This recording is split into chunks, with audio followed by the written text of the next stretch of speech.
Anda tertipu. Maaf. Karena jika saya beritahu tentang puasa, tidak akan ada yang datang. Rahasia dari hidup penuh kuasa. Rahasia dari kuasa itu adalah berpuasa dan berdoa. Pelayanan yang tidak berdoa main-main. Beberapa waktu yang lalu saya menyisihkan 12 hari, 8 hari berada di tempat yang sunyi, di satu ruangan kosong. Saya hanya membawa baju yang saya pakai tanpa membawa apapun. Saya tidak membawa apapun kecuali selimut yang akan saya jadikan alas. Dan anak anjing saya pikir mungkin saya akan sedikit kesepian. Jadi saya membawanya. Tanpa sosial media, wifi tidak ada.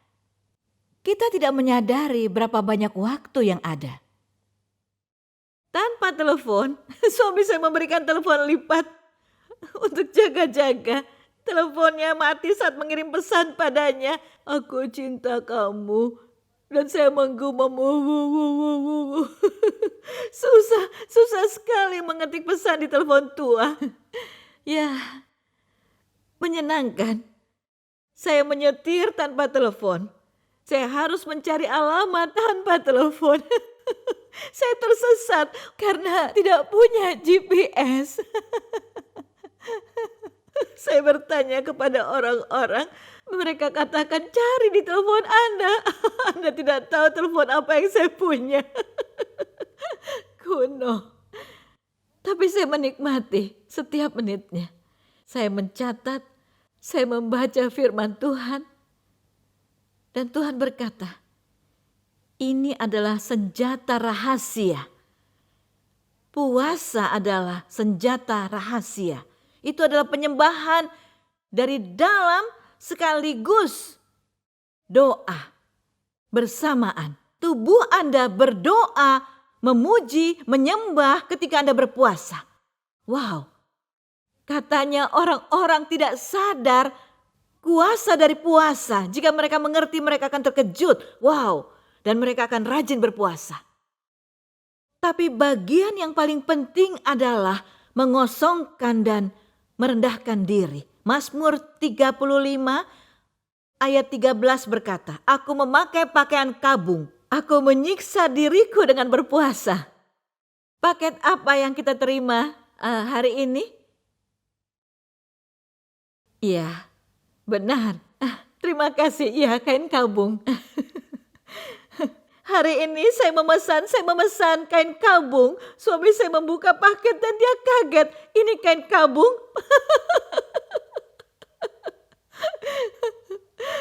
Pasti ini untukmu. Saya jawab, bagaimana kamu tahu? Cuma kamu yang suka barang seperti itu, katanya. Matius 6 ayat 16, Yesus berkata, apabila engkau berpuasa, minyakilah kepalamu dan cucilah mukamu, supaya jangan dilihat oleh orang bahwa engkau sedang berpuasa, melainkan hanya oleh Bapamu yang ada di tempat tersembunyi. Matius 6 ayat 16. Yesus berkata, apabila engkau berpuasa, dia tidak berkata kalau, tetapi apabila. Jadi dia berbicara tentang berpuasa, gaya hidup orang percaya. Bukan karena harus sok rohani, tetapi seharusnya untuk sepenuhnya bersatu dengan Tuhan. Itu membawa ke tempat rahasia.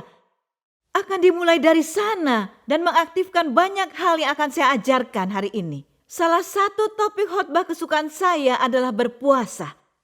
Itu sangat berkuasa. Tapi orang-orang tidak tahu kuasa dari berpuasa. Saat Anda butuh penebusan, puasalah. Saat membutuhkan terobosan, puasalah. Jika Anda butuh kemenangan dalam hidup, puasalah. Jika Anda ingin level yang lebih dalam dengan Yesus, puasalah.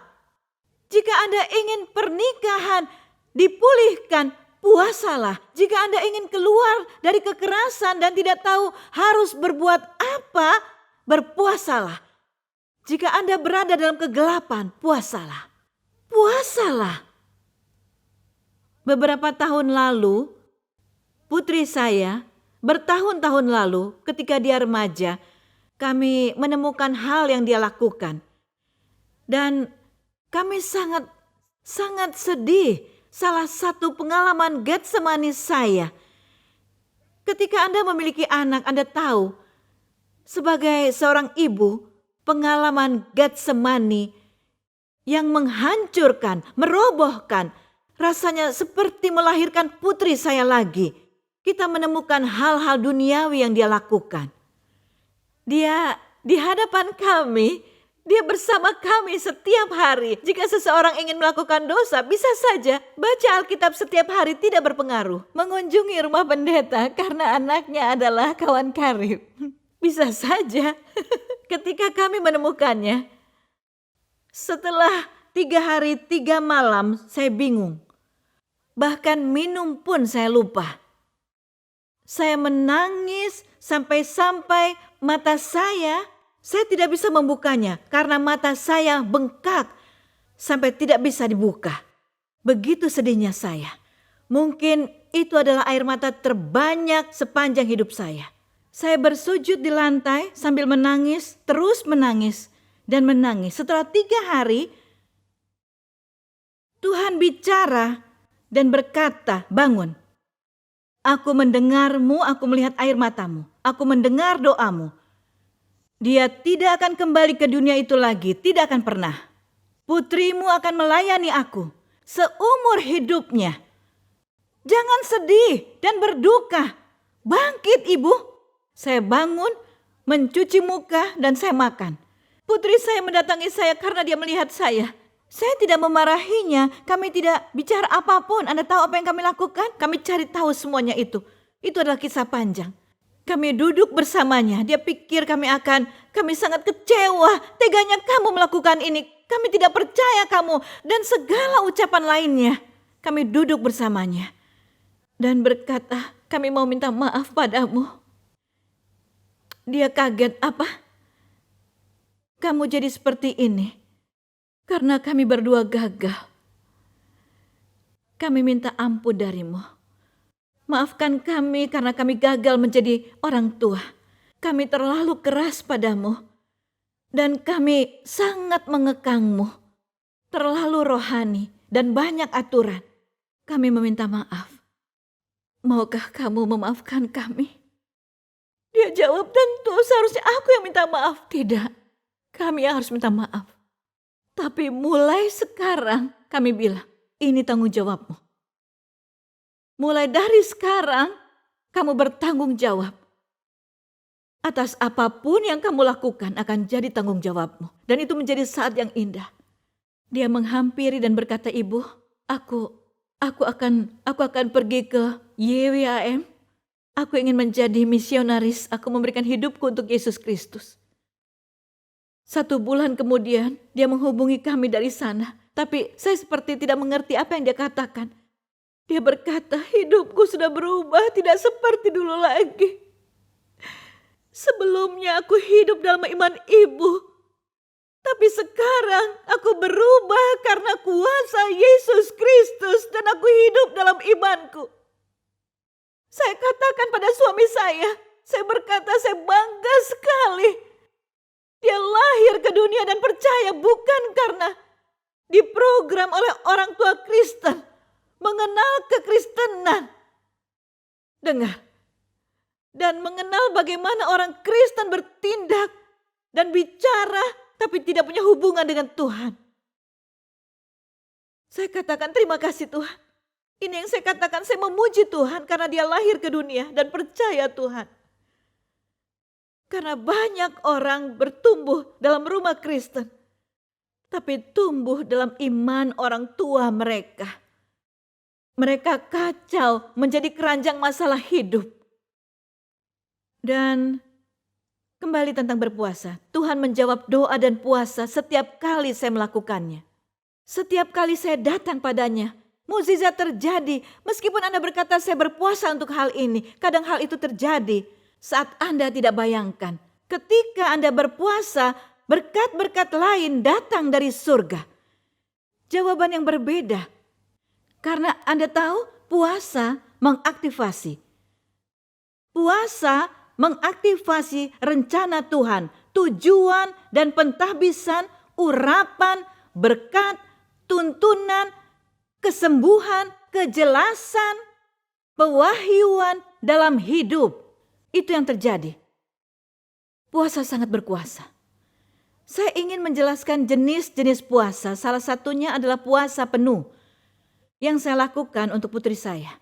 Puasa penuh. Tidak makan, tidak minum, dan saya melakukannya beberapa kali dalam hidup saya. Menjauhi makan dan minum dalam waktu tertentu. Dan bisa saya jelaskan, secara fisik manusia mampu bertahan 3 hari. Saya akan membagikan firman dari Ester 4 ayat 15 dan 16. Apa yang terjadi saat Anda berpuasa penuh? Maka Ester menyuruh menyampaikan ini kepada Mordekai. Pergilah, kumpulkanlah semua orang Yahudi yang terdapat di Susan dan berpuasalah untuk aku. Jangan makan dan jangan minum 3 hari lamanya, siang dan malam. Aku serta dayang-dayangku pun akan berpuasa demikian. Dan kemudian aku akan masuk menghadap raja. Sungguh pun berlawanan dengan undang-undang. Kalau terpaksa mati, biar aku mati. Kita melihat ada puasa bersama di sini. Satu bangsa, bukan hanya hal pribadi. Bukan cuma pembebasan pribadi. Wanita ini, anak yatim piatu, Ester yang diculik, ditangkap, dan dibawa ke istana. Sekarang dia punya tugas lain. Tugasnya adalah menyelamatkan bangsanya. Bagaimana cara seseorang, perempuan muda masih kecil, mungkin usia 18-19 tahun, bisa menyelamatkan seluruh Israel?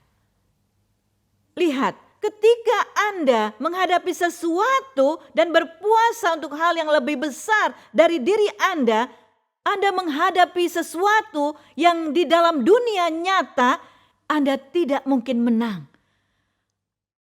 Anda butuh kuasa supranatural Tuhan diaktifkan dalam hidup Anda. Dan caranya hanya melalui berpuasa. Jadi dia minta untuk melakukan puasa bersama-sama. Kita akan berkumpul dan akan berpuasa. Saya ingin Anda mengerti, kita membaca kisah ini berkali-kali. Tapi ada pembuka pintu di sini, ada kunci di sini. Dan kunci itu adalah puasa 3 hari. Setelah 3 hari, pembebasan datang. Apa yang datang lebih dulu? Keberanian. Karena Ester harus menghadap raja. Dan jika raja tidak mengacungkan tongkat dan menyentuhnya, dia akan dibunuh. Ester butuh perkenanan. Karena itu dia berpuasa. Dia butuh perkenanan Tuhan untuk pergi menghadap raja. Yang terjadi, perkenanan datang. Lalu dia melanjutkannya. Pertama, dia berkata, katanya, besok datanglah ke perjamuan. Permainan lainnya datang.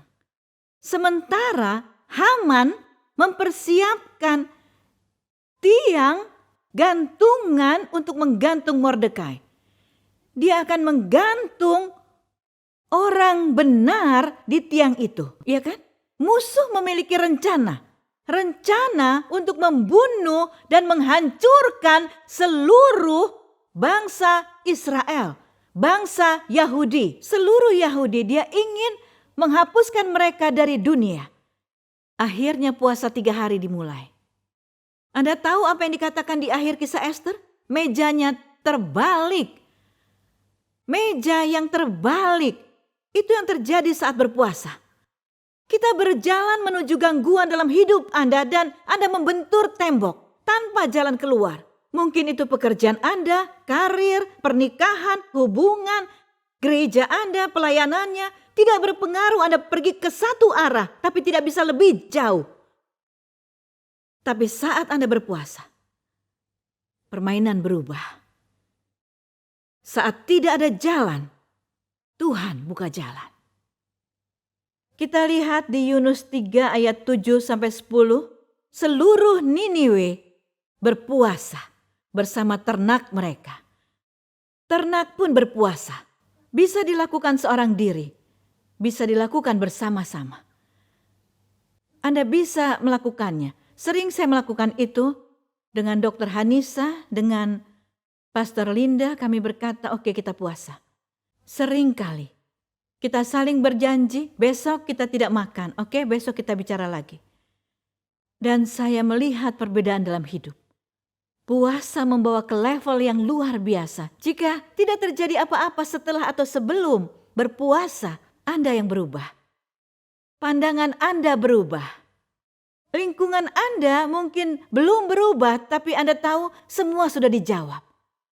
Tuhan dahsyat. Hasil dari puasa penuh adalah penebusan, terobosan, kemenangan, perluasan, dan pertumbuhan. Berikutnya adalah puasa Daniel. Hanya puasa ini yang saya tidak lakukan. Tahu kenapa? Karena itu memberi saya banyak pilihan. Dan saya jadi melukai pilihan saya yang lain. Saya orang yang melakukannya atau tidak sekalian, ya, makan atau tidak makan. Tapi bagi banyak orang puasa Daniel berhasil.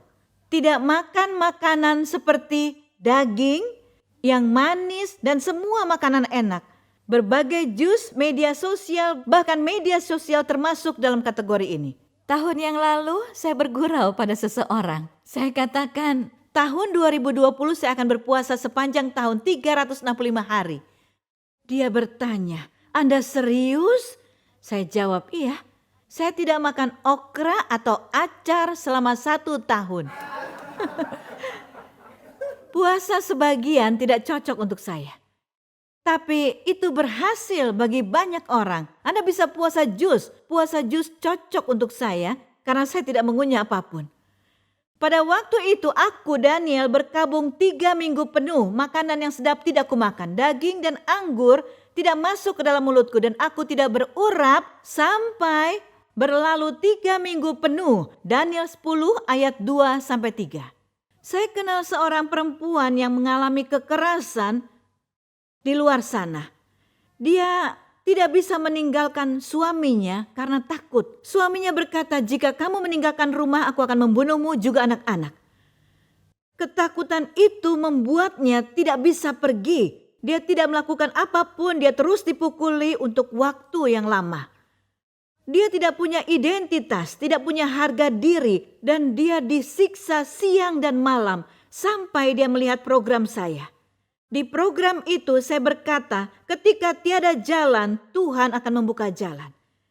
Tapi jika Anda merasa tidak ada jalan dan tidak percaya Tuhan bisa membuka jalanmu, saya menyarankan Anda berpuasa. Aku tidak tahu caranya, Anda bisa lakukan puasa Daniel. Lihat panduan berpuasa kami. Kami punya panduan puasa di pelayanan ini. Dan pilih salah satu, tanya Roh Kudus. Dia datang dan berkata, Tuhan memimpinku untuk puasa Daniel. Aku bisa puasa Daniel. Kami katakan oke, kami akan mendukung Anda dalam doa. Setelah 3 minggu puasa Daniel, wanita itu datang dengan kepastian, kejelasan, dan keberanian yang tidak dia miliki sebelumnya.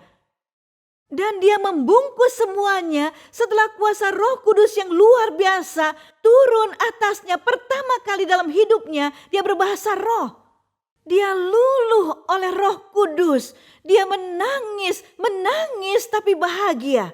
Karena dia tidak tahu betapa mudahnya itu. Karena Tuhan bersamanya. Dia membungkus semuanya. Dia membawa anak-anaknya dan kabur.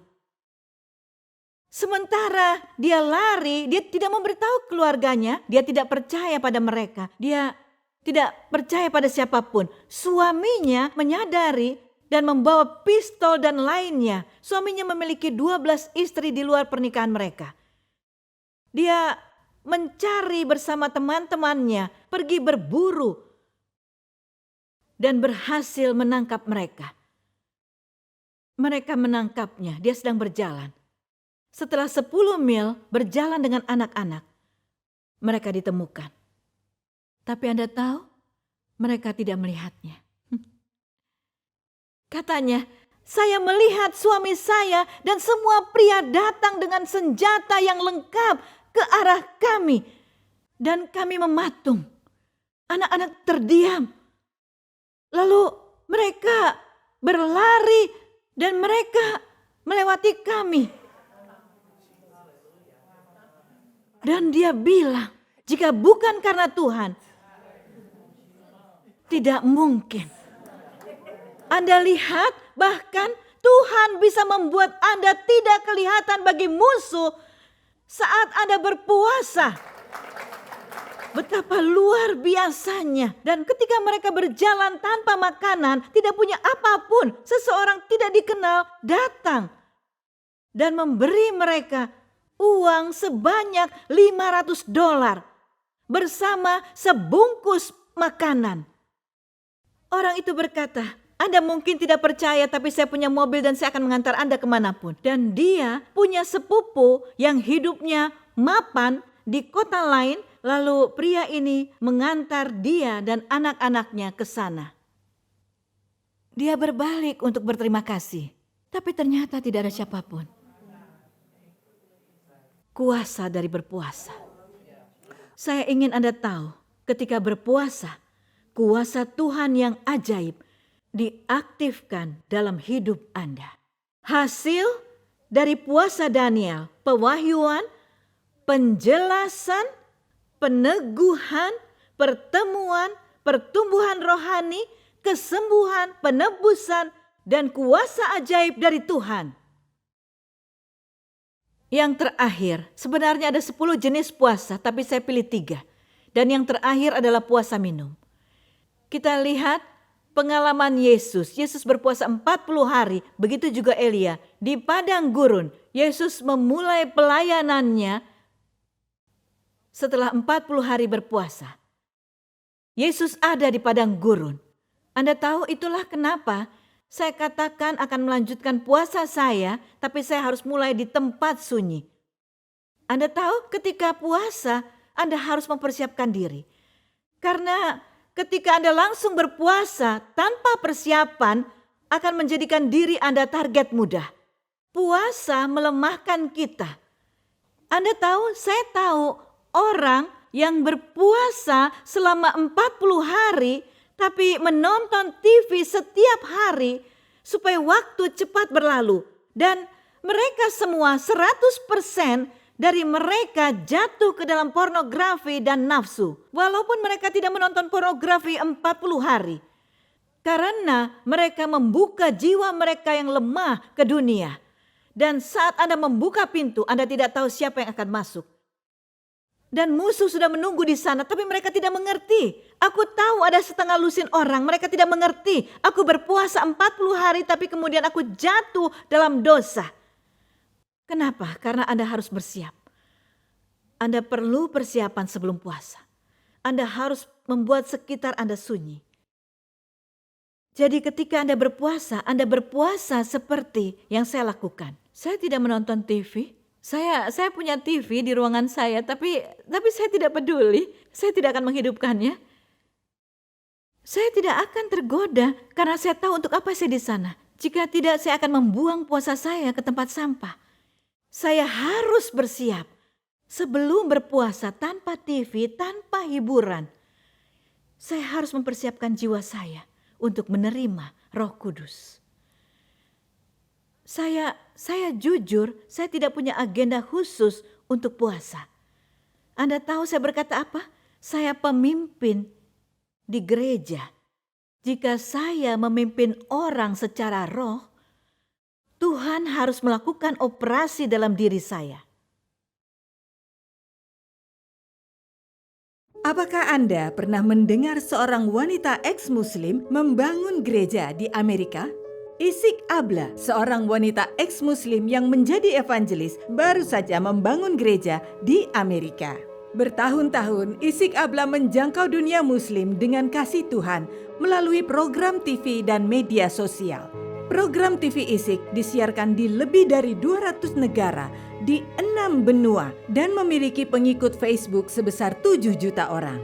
2016, Isik memulai pelayanan gereja virtual Dream Church yang disiarkan secara langsung di Facebook Live, di mana semua bahasa, suku, dan bangsa bersatu dalam kasih Tuhan. Di seluruh dunia, orang dari berbagai negara menyaksikan pelayanan mereka dan diberkati oleh mereka dan tim.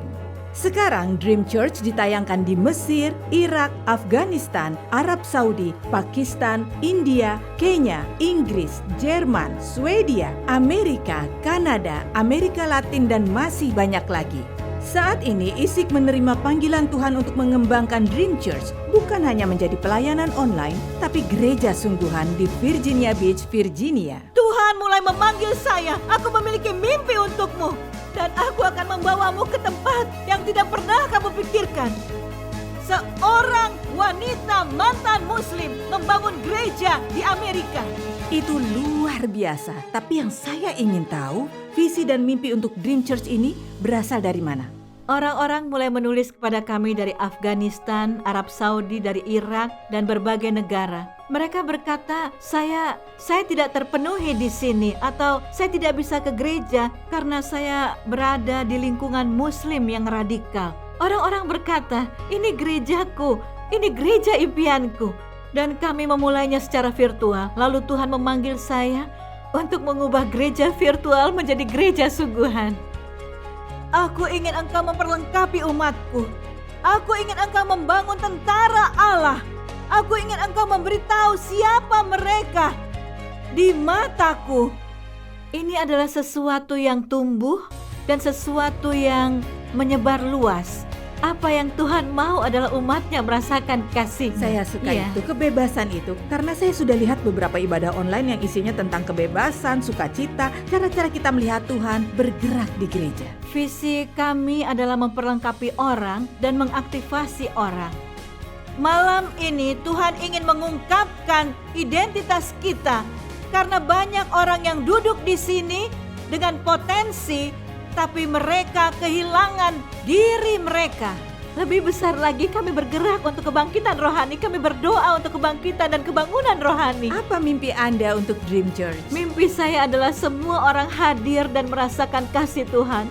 Mereka merasa bagaikan bagian dari keluarga Allah. Dan mimpi saya untuk Dream Church adalah agar api kebangkitan rohani menyala di bangsa-bangsa.